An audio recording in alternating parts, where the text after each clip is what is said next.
is Alex Griswold. Is his first speech is his icebreaker, is 4 to 6 minutes. The title of his speech, Home. Alex Griswold is from Timonim. He works as an inventor for Sky Mall magazine and recently won the lottery. Oh, is that right? You won the lottery. That's that was close for us. He won the lottery. He enjoys fine wine, which by the way we don't have today, but for the next one we're going to have fine wine.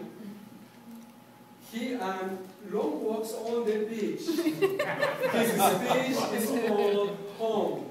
Let's give it up for Alex Griswold.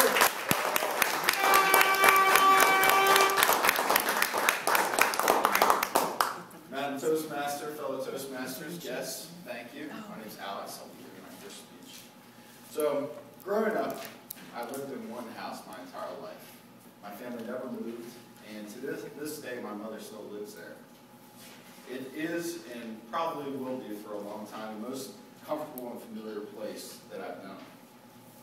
With that being said, my story of home, I have moved 7 times in the past 3 years.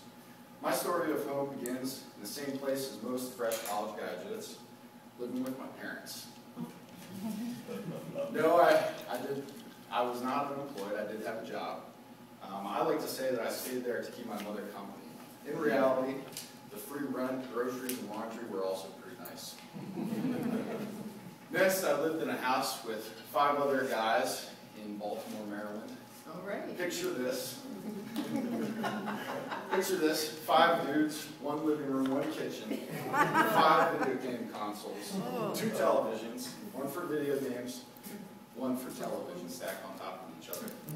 It did smell like a true bachelor pad. There was one time where the smell got bad. We thought it was just the normal smells of sweaty loafers and moldy pizza crust, but a few weeks later we discovered when we lifted up the carpet there was a mouse that had been flattened and petrified. I moved to Charlotte shortly after into a house with my friend George. He told me that I could stay there as long as I want, but after moving in I realized that he had not discussed this with his roommates. We shared one room. It was 8 by 10. He slept in a hammock and I slept on an air mattress. But hey, it was free rent. I moved again to West Charlotte into a house that was the only non-condemned house on the street. The best way I can describe the neighborhood is pre-gentrified. I lived there for 3 months, and then I moved again to Plaza Midwood, a little bit nicer neighborhood, but a little bit more expensive too.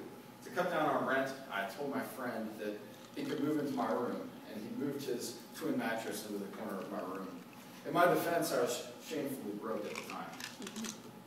My next home was in a place that was quite foreign, where the streets smelled of curry and English was rarely spoken. Talking, of course, about Jackson Heights, New York.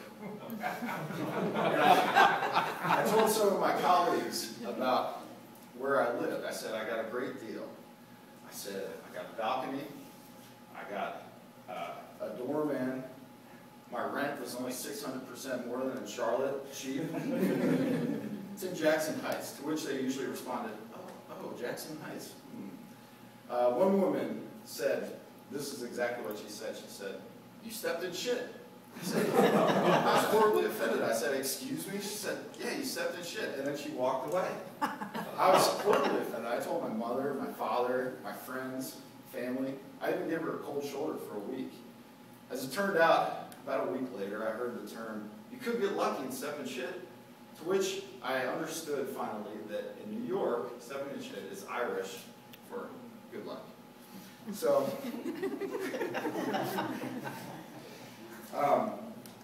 that was a great place that I lived at. It was the longest that I lived anywhere since originally being at home. And it was the first time I ever lived by myself. I spent an entire year there, and it was my home. Now I bring you to the present day. And it brought with it 2 new life experiences, home ownership and living with a woman. Now, on my side, I packed my Volvo as I'd become accustomed to, and put all of my belongings into my Volvo and moved in about an hour. She packed 7 carloads and 2 16-foot vans to move her things in. Promptly upon moving in, she claimed the large bathroom and one of the spare guest rooms as her changing room. There are a few new concepts that I am now familiar with that I didn't budget for nor understand before, such as rugs and curtains. To me, the bare wooden floors and the blinds that were adjustable looked perfectly fine. Now, homeownership has changed me. I never thought I'd be saying this as a 25-year-old man, but I love flowers.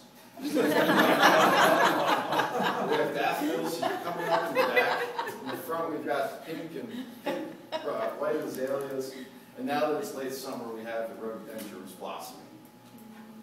Ultimately, home is where you make it. In your journey to find that comfortable and familiar place that you call home, I hope that some of you step in shape.